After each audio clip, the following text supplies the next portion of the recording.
1 Samuel, chapitre 12.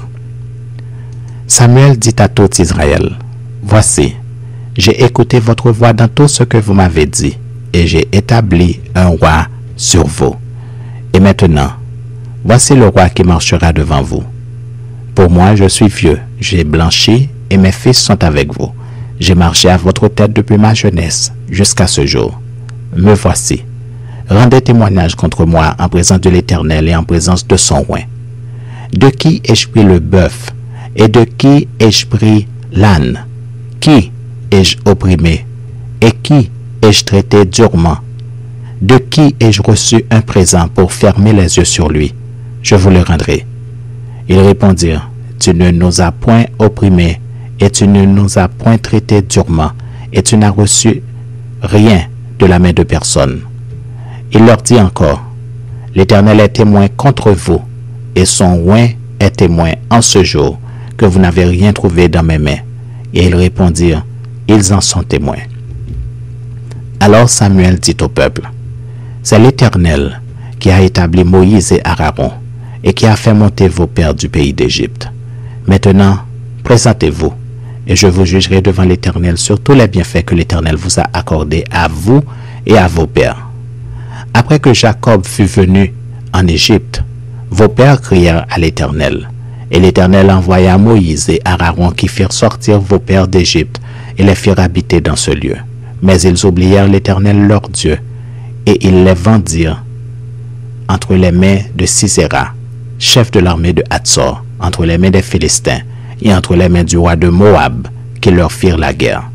Ils crièrent encore à l'Éternel et dirent, « Nous avons péché car nous avons abandonné l'Éternel et nous avons servi les Baals et les Astartés.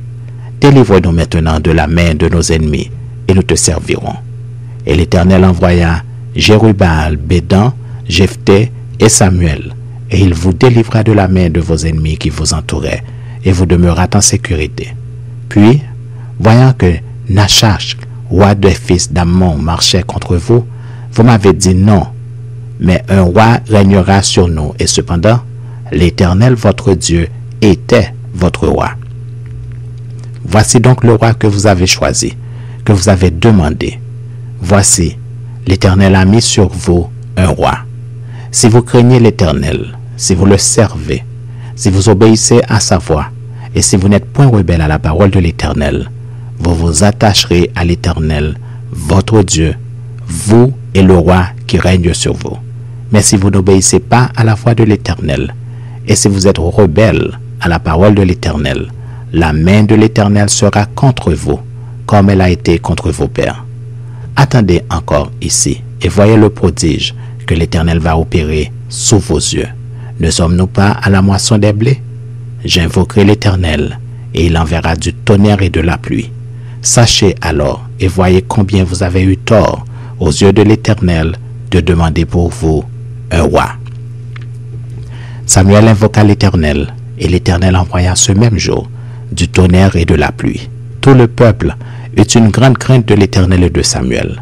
Et tout le peuple dit à Samuel, « Prie l'Éternel ton Dieu pour tes serviteurs, afin que nous ne mourions pas, car nous avons ajouté à tous nos péchés le tort de demander pour nous un roi. » Samuel dit au peuple, « N'ayez point de crainte, vous avez fait tout ce mal, mais ne vous détournez pas de l'Éternel et servez l'Éternel de tout votre cœur.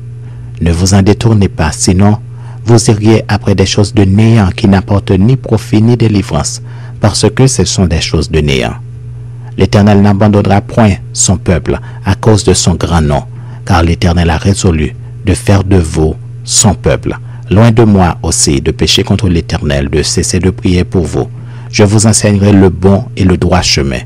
Craignez seulement l'Éternel et servez-le fidèlement de tout votre cœur, car voyez quelle puissance il déploie parmi vous. Mais si vous faites le mal, vous périrez, vous et votre roi.